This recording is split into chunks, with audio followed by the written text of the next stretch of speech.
देखिए हम next lesson की बात कर रहे हैं जिसका नाम है हेरिडिटी। हेरिडिटी है क्या चीज़? देखिए आप कभी कभी शादी ब्याह में जाते होगे तो वहाँ पर जैसे ही आप जाओगे तो वहाँ अगर आपके फादर के जानकार हैं तो आपको आपके पापा का नाम लेकर क्या बोलेंगे कि आप बेटा उनके बेटे हो क्या। और अगर आप मम्मी के जानकार के जाते हो तो वहाँ पर आपको मम्मी का नाम लेकर आपसे क्या बोलेंगे, बेटा आप उनके बच्चे हो क्या।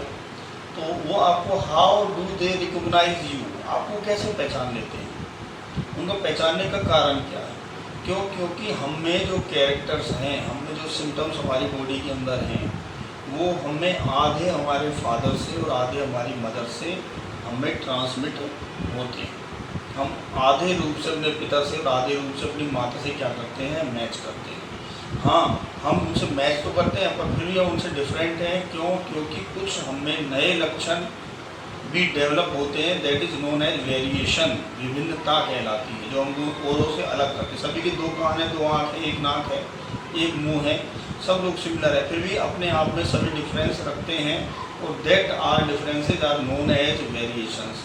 तो हम इस लेसन के अंदर आपको कि क्या कोज है इसकी, क्या रूल्स हैं, क्या लॉ हैं और सबसे पहले किसने कंट्रीब्यूट किया इसके अंदर और आगे इसमें क्या संभावना है, इस लेसन के अंतर्गत हम 10th स्टैंडर्ड के अकॉर्डिंग हम इस लेसन में उसको पढ़ेंगे।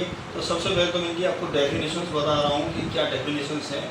देखिए सबसे पहले बात करते हैं हम किसकी, हेरिडिटी। किसकी बात करते हैं, हेरिडिटी की बात करते हैं।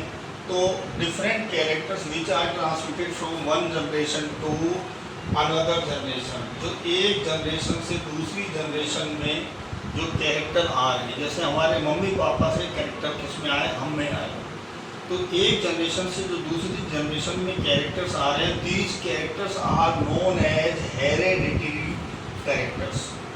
Hereditary characters and transmission of these characters, इन कैरेक्टर्स का एक जनरेशन से दूसरी जनरेशन में आना, that is known as heredity, यानी आनुवांशिकता। आनुवांशिक लक्षणों का एक पीढ़ी से दूसरी पीढ़ी में आना, वो क्या कहलाता है, आनुवांशिकता या हेरिडिटी कहलाता है। अब जेनेटिक्स क्या है, तो जेनेटिक्स बायोलॉजी की वो ब्रांच है या साइंस की वो ब्रांच है जिसमें हम rules and regulations of heredity study, जिसमें हम जो हेरिडिटी के डिफरेंट लॉ हैं, डिफरेंट रूल्स हैं, रेगुलेशंस हैं, उनको हम स्टडी करते हैं, उनको पढ़ते हैं। तो विज्ञान की वह शाखा जिनमें इनको पढ़ा जाता है, that is known as genetics. और एक नई ब्रांच और स्टार्ट होगी है जिसका नाम है यूजेनिक्स। क्या कहलाती है, यूजेनिक्स, जिसको हम हिंदी में बोलते हैं सुजननी की। आजकल क्योंकि हमारा जो स्टडी का मेन पर्पज होता है वो हमको बेनिफिट ऑफ ह्यूमन बीइंग्स, हम ह्यूमन बीइंग्स को बेनिफिट करने के लिए पढ़ते हैं सबसे ज़्यादा। तो फॉर ह्यूमन बीइंग्स अगर हम ये सारा कुछ पढ़ रहे हैं किसके बेनिफिट के लिए, ह्यूमन बीइंग्स के बेनिफिट के लिए पढ़ रहे हैं, तो that time it is known as eugenics, कि हम कैसे भी करके मानव को इसका लाभ प्राप्त करा सकें, मानव के हित में हम इसको क्या कर सकें, सोच सकें। तो that time it is known as eugenics. क्या कहलाएगी ये, यूजेनिक्स कहलाएगी। अब हम इसमें बात करते हैं कि जो जेनेटिक्स है या हेरिडिटी है उसका में सबसे ज़्यादा योगदान किसका रहा। सबसे ज़्यादा योगदान जो रहा वो बहुत ग्रेगर जॉन मेंडल, ये जो है व्यक्ति, ये है फादर ऑफ जेनेटिक्स। इसे क्या बोलते हैं हम, फादर ऑफ जेनेटिक्स। देखिए इसके बारे में मैं ज़्यादा आपको नहीं बताऊंगा कि जैसे हम हल्का सा इसका इंट्रो ले लेते हैं। इंट्रो में क्या चीज़ है कि सबसे पहले तो ये ऑस्ट्रिया देश कंट्री थी, ऑस्ट्रिया, उसका एक गांव था जिसका नाम था सिल्सिया। कौन सा गांव था, सिल्सिया विलेज। ये सिल्सिया विलेज में एक फार्मर के घर में पैदा हुआ था, पर इसके फादर ने इसे अच्छी शिक्षा दिलाई, जो प्राइमरी एजुकेशन है इसको सिल्सिया में मिली। उसके बाद ये जो हायर एजुकेशन के लिए ये गया था वियना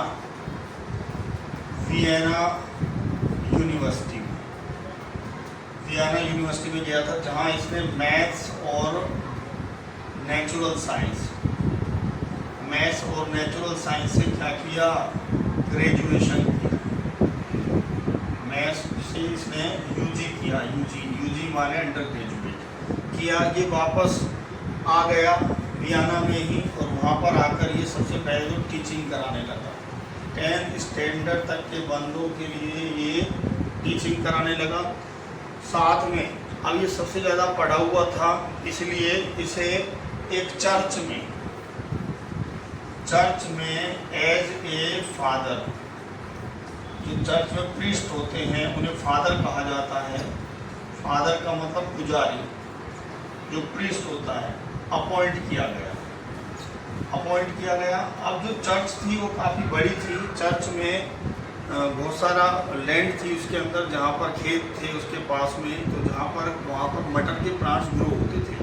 तो इसका मन ऐसा हुआ कि मटर के प्लांट्स को ये क्या करे, ग्रो करे। तो मेन जो क्वेश्चन ये आ जाता है, why do Mendel choose P plant.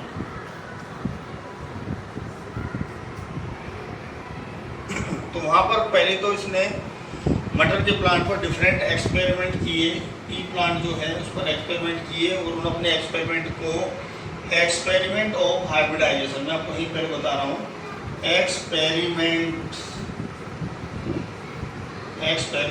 Of hybridisation के नाम से इसने क्या किया, पब्लिश किया। इसने वियना की ही एक जर्नल के अंदर अपने एक्सपेरिमेंट को पब्लिश कर दिया, और ये इसने पब्लिश किया था, वो किया था 1867। आप देखिए आज से कितने साल पहले की बात है, जब इसने इसके लॉ डेवलप करके और अपने पूरे आर्टिकल को बनाकर एक जर्नल बुक के अंदर उसको क्या कर दिया, पब्लिश कर दिया। और हमको कुछ चीज़ें पढ़नी बहुत ज़रूरी है कि जो पहला क्वेश्चन हमारा है, इसमें मटर प्लांट को ही क्यों, सबसे पहला पॉइंट है मटर प्लांट क्यों। मटर प्लांट है कौन सा, पाइजम सेटाइल। ज़्यादा पॉइंट नहीं लिखेंगे इसमें हम, पाइजम सेटाइल। साइज कैसा है इसका, स्मॉल साइज है, और 1 ईयर प्लांट है ये। 1 ईयर प्लांट्स उन्हें कहते हैं जिनका एक वर्षीय, इसे हिंदी में क्या बोलेंगे, एक वर्षीय। ऐसे प्लांट्स जिनका एक सीजनल होता है, यानी उसी सीजन में 3 मंथ यानी 1 ईयर के अंदर वो 3 महीने में ही ग्रो हो जाएंगे, और सीड्स हमको प्राप्त हो जाएंगे, खेत वापस क्या हो जाएगा, साफ हो जाएगा, फिर उसको दोबारा भी ग्रो कर सकते हैं। तो वह 1 वर्षीय प्लांट था, जगह कम चाहिए थी। छोटे फार्म में लोट्स ऑफ प्लांट्स हम ग्रो कर सकते थे, लोट्स ऑफ प्लांट्स, बहुत सारे पेड़ हम ग्रो कर सकते थे। इन स्मॉल फार्म, छोटे से फार्म में भी हम बहुत सारे प्लांट इसके क्या कर सकते हैं, ग्रो कर सकते हैं। दूसरी बात जो थी वो क्या थी कि जो इसके फ्लावर हैं, मटर के जो फ्लावर हैं वो कैसे होते हैं, बाइसेक्सुअल का मीन क्या होता है, मेल और फीमेल फ्लावर एक साथ होते हैं। मेल और फीमेल फ्लावर क्या होते हैं, एक साथ होते हैं, और दोनों का सेम टाइम होता है डेवलप होने का। दूसरी बात, इनके फ्लावर जो होते हैं उनकी स्ट्रक्चर ऐसी है कि वो कैसे दिखते हैं, क्लोज की वजह से लगातार उनमें सेल्फ पॉलिनेशन होता है। क्या हो रहा है, सेल्फ पॉलिनेशन होता है। और इसका बेनिफिट ये है कि ये प्योर होते हैं फॉर हिज कैरेक्टर, क्योंकि लगातार जब सेल्फ पॉलिनेशन हो या सेल्फ हाइब्रिडाइजेशन हो, क्रॉस हो, तो उससे ये कंडीशन आ जाती है जो होमोजाइगस कंडीशन आ जाती है, यानी समयुग्म की स्थिति आती है, जिसे हम बोलते हैं कि अपने कैरेक्टर के लिए क्या होते हैं, बिल्कुल प्योर होते हैं। दूसरा इम्पोर्टेंट कोज ये था। तीसरा जो कोज इसका था वो ये था कि हम जो हमारा जो पाइजम सेटाइवम है, ये इसमें हम एनालिसिस ऑफ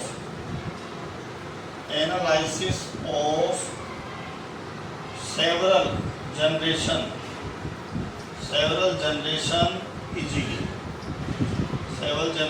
इजीली हम इसे जल्दी क्या कर सकते थे, इनकी वो भी दे सकते। और एक इम्पोर्टेंट जो लास्ट है इसका वो है कॉन्ट्रास्टिंग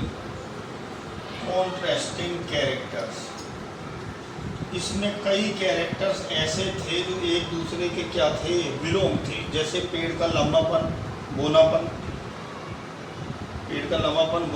इसके अलावा प्लांट फ्लावर का कलर पर्पल है या वाइट है, फ्लावर एक्सियल है या फिर टर्मिनल है, इस तरह के। तो वहाँ पर मेंडल ने कितने कैरेक्टर, 7 कैरेक्टर्स क्या किए थे, चूज किए थे। और वो इजी कैरेक्टर थे जो कॉन्ट्रास्टिंग थे। जैसे मैं एक एग्जांपल ले रहा हूँ, हाइट ऑफ प्लांट ले रहा हूँ, तो इसमें टॉल और क्या है, ड्वार्फ। टॉल और ड्वार्फ दोनों एक दूसरे के क्या हैं, कॉन्ट्रास्टिंग हैं। तो इस तरह के हमको इसमें 7 कैरेक्टर्स मेंडल ने चूज किए, वो इजी गोइंग इसको मिल गए। तो ये बहुत बड़े रीज़न थे जिसलिए मेंडल ने पी प्लांट को क्या किया, चूज किया। दूसरी बात, सन 1867 में मेंडल ने इस रूल्स को, इससे जो रूल्स डेवलप किए वो दे दिए, पर ही डिड नॉट रिकॉग्नाइज, उसको किसी ने पहचान नहीं मिली उस समय पर, उसको वो पहचान नहीं मिली। उसका क्या कारण था? दूसरा जो क्वेश्चन उठता है वो ये उठता है कि why Mendel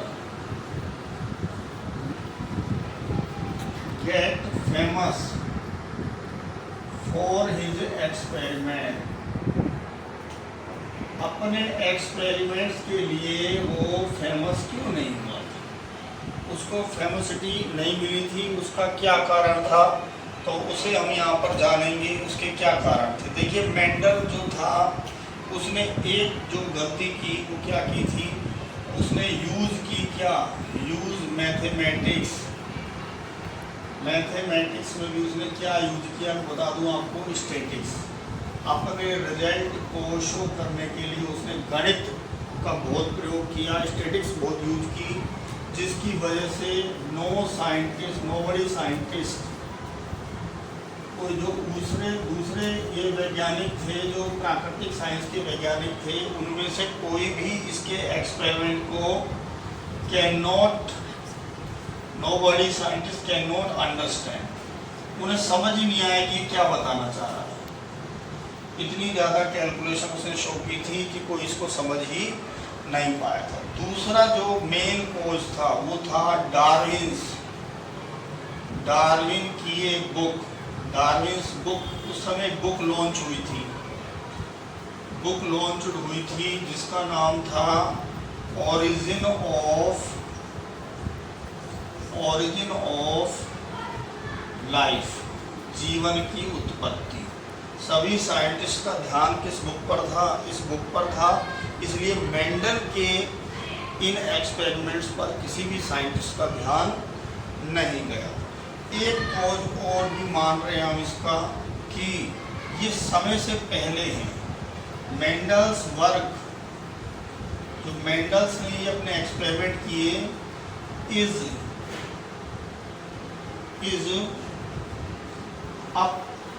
up to time,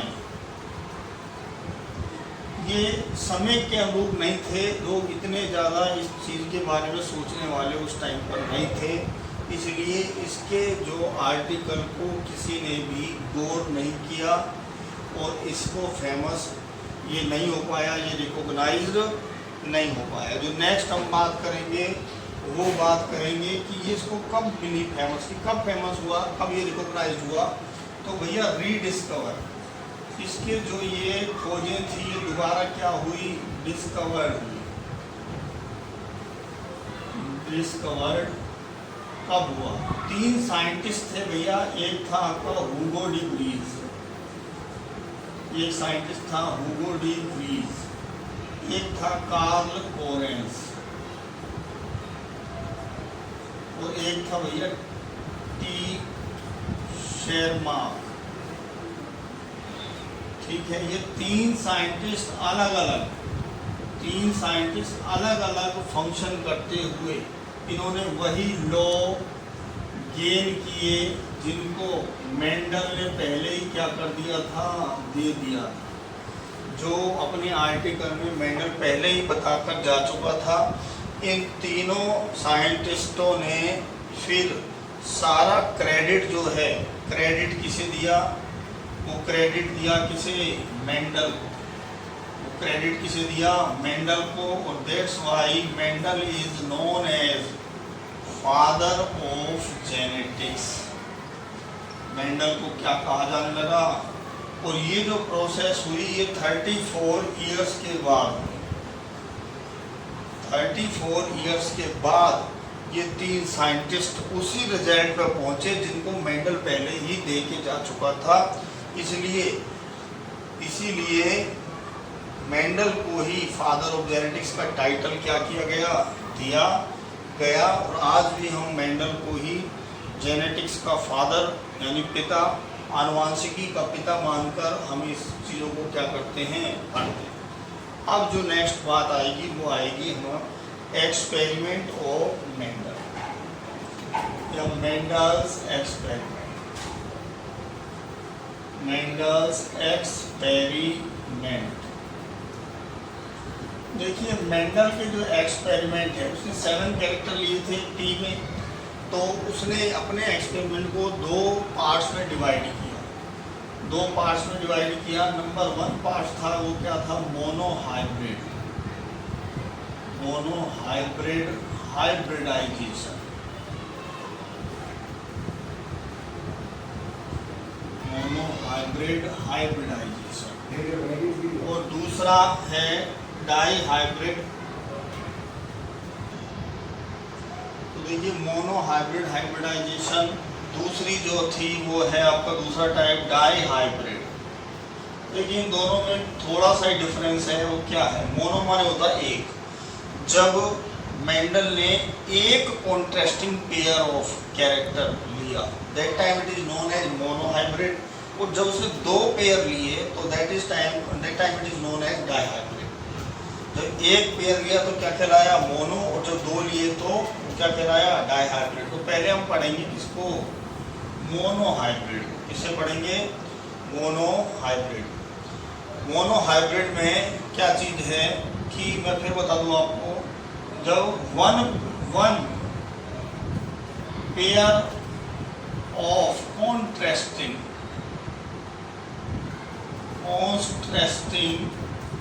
character use, contrasting character use, that time it is known as monohybrid hybridization। Mendel ने क्या लिया था, मैं आपको बता रहा हूँ यहाँ पर। मेंडल ने लिया था होमोजाइगस। होमोजाइगस, अब होमोजाइगस क्या चीज है हम बताते हैं। होमोजाइगस से लिया टॉल प्लांट, कैसा लिया, टॉल प्लांट। और दूसरा इसने लिया, इसका क्रॉस इससे कराया होमोजाइगस ड्वार्फ प्लांट से। कैसे प्लांट से, ड्वार्फ। अब देखो टॉल और ड्वार्फ में हम एक को, हमें इसको साइन में यूज करना है तो हम टॉल का पहला वर्ड ले लेते हैं टी। अब टॉल को हमने ये टी ले लिया, कैपिटल टी कैपिटल टी। अब मैंने ये डबल क्यों लिए हैं, क्योंकि हम जानते हैं सभी एनिमल, ओम चम चम चम चपल चलंता, ओम हनु हनु हनु हनु हनुमंता, ओम। देखिए होमोजाइगस टॉल प्लांट और हमने होमोजाइगस ड्वार्फ प्लांट में हमने यहाँ कैपिटल टी कैपिटल डबल क्यों लिया है, क्योंकि हम जानते हैं हर एनिमल, हर ऑर्गेनिज्म हमेशा 2n स्टेज में होता है, जिसको बोलते हैं डिप्लॉइड। क्या बोलते हैं इसको, डिप्लॉइड। ठीक है। और जो गैमेट्स बनते हैं तो वो n स्टेज में आते हैं। किसमें आते हैं, n यानी हैप्लॉइड। तो हर कैरेक्टर हमारे अंदर डबल जीन के फॉर्म में रहता है और इसे हम मेंडल ने उस समय एलील कहा था। क्या कहा था इसको, एलील। ठीक है। जैसे आजकल हम जीन बोलते हैं तो यहाँ 2 जीन हैं, वो दोनों जीन किसको रिप्रेजेंट कर रहे हैं, टॉल को। दोनों जीन टॉल के, इसलिए प्लांट क्या हुआ है, टॉल हुआ है। यहाँ दोनों जीन ड्वार्फ के हैं, इसके लिए प्लांट क्या हुआ है, ड्वार्फ हुआ। बोना रह गया, फादर क्या रह गया, बोना। अब हम क्रॉस कराते हैं तो क्रॉस कराने पर इसके गैमेट्स बनेंगे। क्या बनेंगे, गैमेट्स।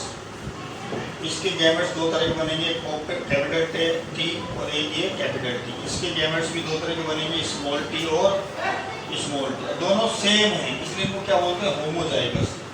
दोनों क्या हैं, सेम गैमेट्स। इसके भी सेम गैमेट्स है, इसके होमोजाइगस। इसके भी सेम गैमेट्स है, इसको क्या बोलेंगे, होमोजाइगस। अगर इनका क्रॉस कराते हैं, इसका क्रॉस पहले मैंने किससे कराया, इस क्या आया यहाँ कैपिटल टी स्मॉल टी। इसका क्रॉस मैंने इससे कराया, क्या आया यहाँ कैपिटल टी स्मॉल टी। इसका क्रॉस इससे कराया, क्या आया कैपिटल टी स्मॉल टी। इसका क्रॉस इससे कराया, क्या आया capital T small T. Mendel ने सोचा था कि अगर मैं एक 9 मीटर प्लांट का 3 मीटर प्लांट से क्रॉस कराता हूँ तो उसको ये मन था कि प्लांट बीच में आ रहा है 6 मीटर, 9 और 3 12/2 यानी 6। तो उसका जो मोटिव था वो 9 वाले का 3 वाले से कराने पर बीच में आ जाए, पर ऐसा हुआ नहीं। मेंडल खुद हैरान रह गया कि ये जितने प्लांट हैं जिनमें दोनों जीन हैं, टॉल का जीन भी है और स्मॉल का जीन है, these are known as heterozygous. ये क्या कहलाएंगे हेटेरो, हेटेरो माने अलग अलग, जिनके दोनों के गैमेट्स अलग अलग हैं, दोनों के जीन अलग अलग हैं। पर ये सारे प्लांट्स कैसे मिले, टॉल मिले। ये सारे प्लांट कैसे हुए, टॉल मिले। यहाँ मेंडल का दिमाग हिला, उसने कहा कि ऐसा हुआ क्यों। तो दोनों जीन है, टॉल का जीन भी है, स्मॉल का जीन भी है, ड्वार्फ का जीन भी है, पर फिर भी प्लांट टॉल हो रहे हैं। तो उसने यही एक्सपेरिमेंट अलग अलग सभी कैरेक्टर्स पे करके देखे, सभी कैरेक्टर्स पे करके देखे, तो उसको मिला क्या कि सभी टाइम पर ये जो जनरेशन हमको मिली है that is known as F1 generation. ये क्या कहलाएगी F1 जनरेशन। तो F1 जनरेशन में सभी टॉल प्लांट मिल रहे हैं, तो उसने सभी कैरेक्टर्स पे करके देखा तो एक कैरेक्टर अपने आप को, हर कॉन्ट्रास्टिंग पेयर में एक कैरेक्टर अपने आप को रिप्रेजेंट कर पाता है, दूसरा कैरेक्टर सप्रेस हो जाता है, दब जाता है। तो जो कैरेक्टर अपने आप को रिप्रेजेंट कर पाता है उसे हम कहते हैं डोमिनेंट कैरेक्टर। जैसे यहाँ टॉल जो है वो कैसा है, डोमिनेंट कैरेक्टर है। और जो अपने आप को रिप्रेजेंट नहीं कर पाता, दूसरे के द्वारा दब जाता है, उसे हम कहते हैं रिसेसिव कैरेक्टर यानी स्मॉल टी। यहाँ कौन है, स्मॉल टी। तो सभी कितने भी कैरेक्टर्स में आप यहाँ पर क्रॉस कराइए तो एक कैरेक्टर दूसरे कैरेक्टर को दबा देता है, वो डोमिनेंट कहलाता है। इसी को मेंडल का फर्स्ट लॉ, इसे ही मेंडल का फर्स्ट लॉ कहते हैं, जिसे कहा जाता है लॉ ऑफ डोमिनेंस। क्या कहा जाएगा इसे, law of dominance, that one character is more powerful than other character, और वो अपने आप को रिप्रेजेंट करता है, that is known as dominant character other, and it suppress the other character, so that's why it is represent itself in the F1 generation, और this is called dominant factor, dominant character, और it is also known as law of dominance, the first law of Mendel's law of dominance. आगे Mendel ने इसने क्या करके देखा, Mendel ने इसमें आगे क्या करके देखा, मेंडल ने इन जो हेटेरोजाइगस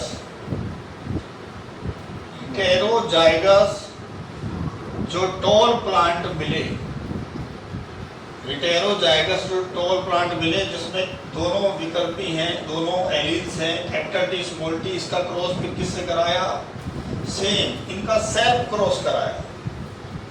इनका क्या कराया, इसने सेल्फ क्रॉस कराया। सेल्फ क्रॉस कराने पर ये 2n स्टेज है। यहाँ पर क्या बने, गैमेट्स, क्या बने भैया, गैमेट्स बने, जो किस कंडीशन के बनेंगे, n स्टेज के। यहाँ पर दो तरह की गैमेट्स, दोनों डिफरेंट है, इधर कैपिटल टी है, इधर स्मॉल टी है, so that's why it is known as heterozygous. ये क्या कहलाएगा, हेटेरोजाइगस कहलाएगा। यहाँ पर भी दो तरह के गैमेट्स बने, कैपिटल टी, स्मॉल टी। इनका क्रॉस कराया, इसका इससे क्रॉस कराया, यहाँ पर आया कैपिटल टी, इसका क्रॉस इससे कराया, यहाँ पर भी आया कैपिटल टी, स्मॉल टी। इसका क्रॉस इससे कराया, यहाँ पर भी क्या आया, कैपिटल टी, स्मॉल टी। इसका क्रॉस जब इससे कराया तो दोनों कैसे आए, स्मॉल टी, स्मॉल टी। देखिए अगर आपको इन लाइनिंग्स में प्रॉब्लम आती है तो एक साइंटिस्ट था जिसका नाम था पुन्नेट है, उसने एक स्क्वायर का फॉर्मूला दिया था जिसे हम चेकर बोर्ड भी बोलते हैं। क्या बोलते हैं इसको हम, चेकर बोर्ड। इसमें क्या होगा कि कितने नंबर का होगा, n स्क्वायर। एक प्लांट के जितने गैमेट्स, जैसे हम 2 गैमेट्स हैं तो 2 का स्क्वायर करेंगे तो कितना आ गया, 4। तो 4 खाने का यहाँ पर क्या बनेगा, एक 4 खाने का यहाँ एक चेकर बोर्ड बनेगा, जिसमें ये आपको एक एरो की लगाना है, इधर ये मेल का कैरेक्टर लगाना है साइन, और इधर फीमेल का साइन। यहाँ दो कैरेक्टर हैं, कैपिटल टी स्मॉल टी, दो गैमेट्स हैं, इधर भी एक कैपिटल टी और स्मॉल टी। अगर आपको इन लाइनिंग्स में प्रॉब्लम है, इन लाइनिंग्स में प्रॉब्लम है, तो आप इस तरह इनका क्रॉस करा सकते हो। इसका क्रॉस इससे कराए, यहाँ लिखेंगे कैपिटल टी, इसका क्रॉस इससे कराए, यहाँ लिखेंगे कैपिटल टी स्मॉल टी, इसका क्रॉस इससे कराए, यहाँ लिखेंगे कैपिटल टी स्मॉल टी, इसका क्रॉस इससे कराए, यहाँ लिखेंगे स्मॉल टी स्मॉल टी। इस तरह आप इसको क्या कर सकते हो, शो कर सकते हो। इस तरह आप इसको क्या कर सकते हो, शो कर सकते हो। देखिए यहाँ ये प्लांट कैसा है, टॉल। ये दोनों प्लांट्स भी कैसे होंगे, टॉल होंगे, जबकि ये प्लांट जो है ये कैसा होगा, ड्वार्फ होगा। कैसा होगा, ड्वार्फ होगा।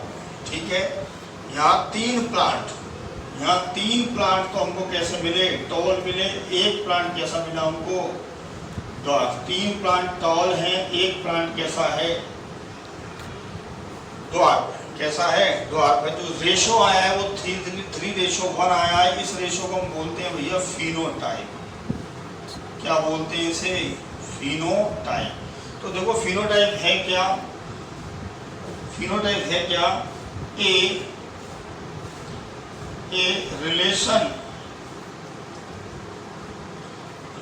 Between offspring on the basis of phenotypical characters। जो फिनोटिपिकल कैरेक्टर्स पे आप जो भी रिलेशन निकालते हो, रेशो निकालते हो, यहाँ पर फिनोटाइप क्या आया, 3:1। दूसरी चीज आप देखिए यहाँ पर ये दोनों जीन कैसे हैं, टॉल हैं। यानी हमको एक प्लांट मिला है कैपिटल टी वाले का, दो प्लांट मिले हमको कैपिटल टी स्मॉल टी वाले का, एक मिला स्मॉल टी वाले स्मॉल टी का, यानी 1:2:1। ये कहलाएगा on the basis of gene structure. जो जीन स्ट्रक्चर है तो इसलिए इसको हम बोलते हैं जीनोटाइप। क्या बोलेंगे इसको, जीनोटाइप। सेम है relation between offspring on the basis of gene structure, that is known as genotype. तो क्या कहलाएगा, जीनोटाइप कहलाएगा। तो यहाँ क्या रेशो आया, 1:2:1। अब आप यहाँ सोचिए कि मेंडल के सामने जब ये कंडीशन आई तो मेंडल ने कौन से रूल डेवलप किए, होंगे उसने इस टाइम पर, क्या रूल डेवलप हुए। तो देखिए बेटा एक चीज यहाँ समझिएगा, उसने जो रूल डेवलप किए, यहाँ दोनों जीन एक ही प्लांट में है, जिसमें एक टॉल का जीन है और एक किसका जीन है, स्मॉल का जीन है। दोनों एक ही प्लांट में हैं, पर ये दोनों एक दूसरे को बिल्कुल अफेक्ट नहीं करते।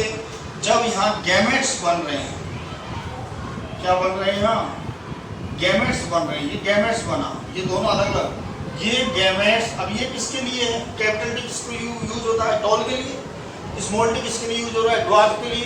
दोनों साथ साथ रहते हुए भी जब सेपरेट हुए तो दोनों जीन अपने कैरेक्टर के लिए बिल्कुल क्या हैं, प्योर हैं। बिल्कुल क्या हैं, प्योर फॉर हिज कैरेक्टर।